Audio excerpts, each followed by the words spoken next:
खबर अतीक के बेटों से जुड़ी हुई है। जनाजे में आकर फंसा अतीक का बेटा। आपको याद होगा, अतीक के छोटे बेटे अबान की सड़क हादसे में मौत हुई। उसके बाद अतीक के दो बेटे अली उमर को जेल से लाया गया था। एक को लखनऊ से, एक को झांसी से लाया गया था।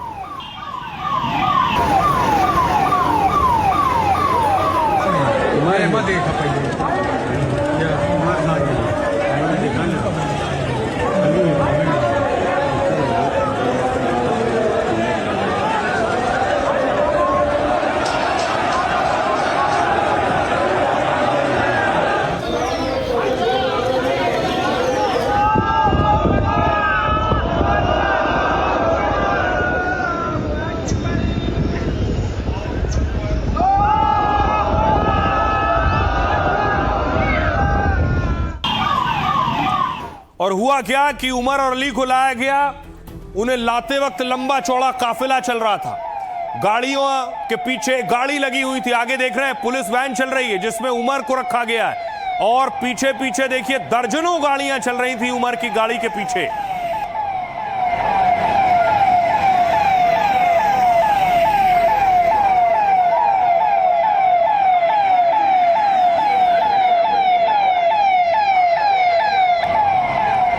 बताया गया कि उमर को जब जेल से निकाला गया तो समर्थकों को यह डर और खौफ भी था कि कहीं एनकाउंटर ना हो जाए, कहीं गाड़ी ना पलट जाए। इस डर की वजह से दर्जनों गाड़ियां पीछे पीछे चल रही थी।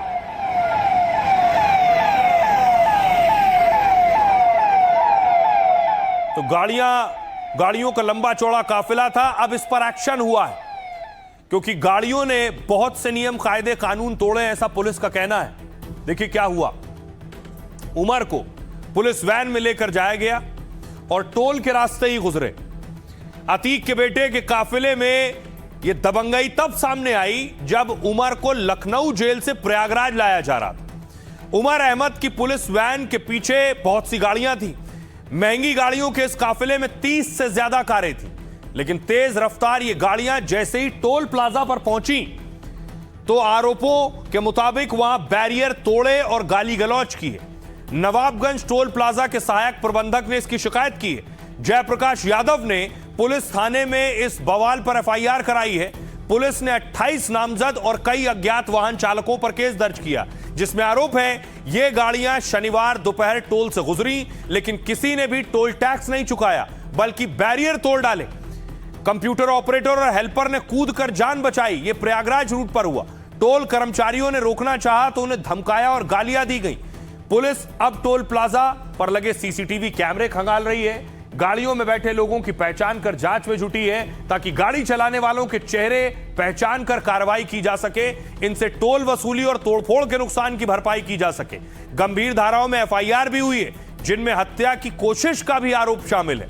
धारा 109(1) और बाकी धाराओं में 10 साल की सजा हो सकती है। इसके बाद ये गाड़ियां प्रतापगढ़ की तरफ पहुंची। अतीक के बेटे उमर के काफिले पर प्रतापगढ़ में भी केस दर्ज हो गया।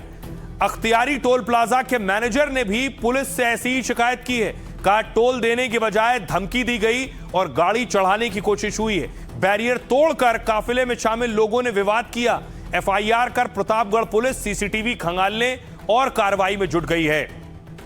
सुनिए इसके बाद अब सियासत भी हो रही है एक्शन पर। क्या कुछ कह रही समाजवादी पार्टी और क्या कह रही बीजेपी। सही सलामत जेल से कब्रिस्तान पहुंचाएंगे या नहीं पहुंचाएंगे, तो ये शक तो पुलिस दूर कर सकती है ना। क्या विकास दुबे की तरह उनकी गाड़ी भी पलट जाएगी, उनकी भी हत्या हो जाएगी? ये लोगों को शक था। ये कानून का काम है। कानून को चाहिए था कि उनको एस्कॉर्ट करने से रोके, और जनता के बीच में जो डर है गाड़ी पलटने का, मारने का, वो पुलिस ही दूर कर सकती है। आज भी समाजवादी पार्टी और समाजवादी पार्टी के नेता को पीड़ा यह है कि कैसे उन माफियाओं को खाद पानी ये दे सकें। उसके लिए कुत्सित प्रयास हमेशा करते हैं और सिर्फ लोगों को गुमराह करने का काम करते हैं। भारतीय जनता पार्टी में या भारतीय जनता पार्टी के शासनकाल में, माननीय योगी आदित्यनाथ जी के शासनकाल में सारे लोग सुरक्षित हैं। जो अपराधी हैं वही अपने आप को असुरक्षित मान रहे हैं, उनको मानना भी चाहिए। अब देखिए ये सारा शुरू हुआ एक्सीडेंट से। अतीक के छोटे बेटे अबान का एक्सीडेंट हुआ और उस एक्सीडेंट में उसकी मौत हो गई, लेकिन उसकी मौत अकेले नहीं हुई, उसके साथ और भी साथी गाड़ी में सवार थे। ये देख रहे हैं, ये उस वक्त की तस्वीर है जहां ये हादसा हुआ था। बहुत भयंकर एक्सीडेंट है।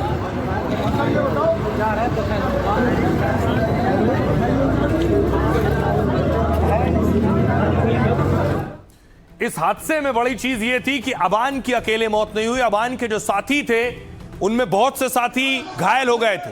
अब हालात ये हैं, इनमें कई साथी गंभीर स्थिति में हैं जो जिंदगी और मौत के बीच जूझ रहे हैं।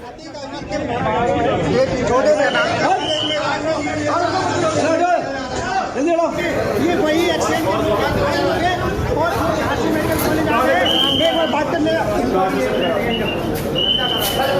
नाम क्या है, नाम। अब देखिए इस वक्त हालात क्या हैं। जो उस हादसे में घायल हुए थे, बताया गया गाड़ी की रफ्तार 100 किलोमीटर प्रति घंटे से 120 किलोमीटर प्रति घंटे के बीच थी।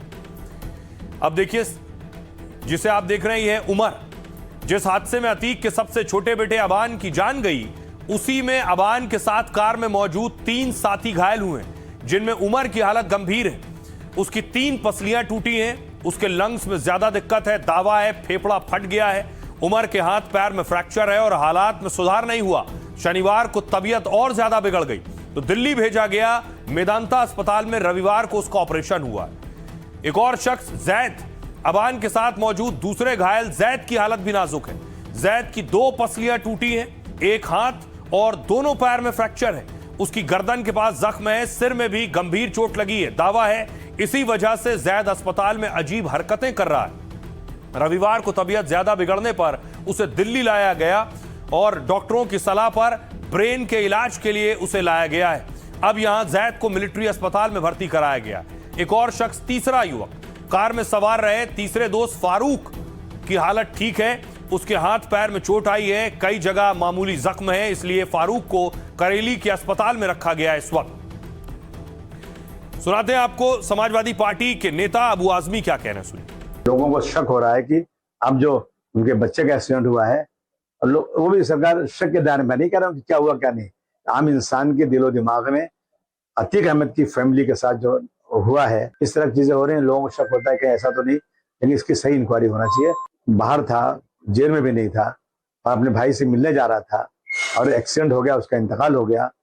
तो अब जो शक के दायरे में सरकार है, सरकार को खुद कोई ऐसी एजेंसी से इंक्वायरी करा के सफाई देना चाहिए ताकि लोगों को संतुष्टि मिले। और आइए खबरों में आगे बढ़ते हैं। आज की एक और बड़ी खबर है, आपको लिए चलता हूं। संसद में बवाल रुक नहीं रहा है।